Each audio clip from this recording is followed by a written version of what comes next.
सगळे इन्फ्लुएन्सर तुम्हाला हे सांगतात की सनस्क्रीन लावायची असते, 2-2 तासांनी रिअप्लाय करायची असते. पण ती कशी करायची बरं आता? कारण आपण तर मेकअप केलाय.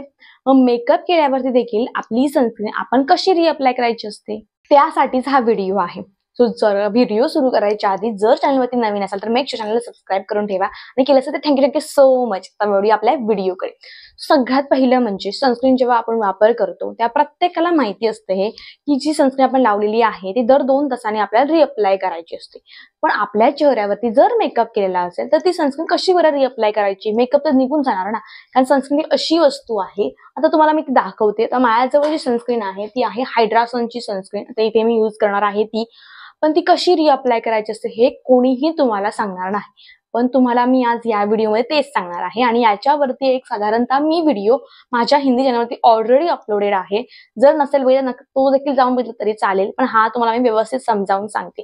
काय करायचं असतं बरं? तर एका ब्युटी ब्लेंडरमध्ये डॅम ब्युटी ब्लेंडर घ्या किंवा एखादा कुठलाही ब्युटी ब्लेंडर स्पॉन्ज घ्या. त्याच्यामध्ये तुम्हाला सनस्क्रीन घ्यायची असते. हातावर घ्यायची, त्याच्यामध्ये असं लावायचं आणि बस लावत जायचं. हळूहळू का होईना ती रिअप्लाय करायची.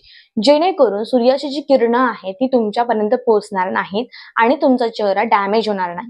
अशा प्रकारे तुम्ही सनस्क्रीन अप्लाय केलीत ना तर तुमचा जो मेकअप आहे तो देखील निघून नाही जाऊ शकत. आणि मी तुम्हाला डेमो करून दाखवणार आहे जेणेकरून तुम्हाला समजून जाईल की तुम्ही इथे मेकअप केलाय बरं का. आणि हा जो मेकअप लुक आहे तो नो मेकअप लुक आहे.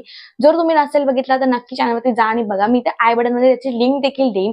आवडला असेल तर नक्की मला सांगा आणि तुम्ही क्रिएट केला तरी देखील मला सांगा. पण काय होतं माहितीये कधी कधी आपल्याला ना खूप सारे जण डेमो नाही सांगत. हे असं करायचंय तसं करायचं सांगतात पण डेमो देत नाही. मग आज तुम्हाला मी दाखवणार आहे प्रत्यक्ष की कशा प्रकारे तुम्हाला ती सनस्क्रीन रिअप्लाय करायची आहे. सो तसं नंतर केल्यानंतर तुम्हाला झालं, तुमचं काम झालं की नाही. सो अशा प्रकारे तुम्हाला तुमची सनस्क्रीन रिअप्लाय करायची असते. जर तुम्हाला डेमो मध्ये समजलं तर मला नक्की कॉमेंट शेअर लाईक करून सांगा.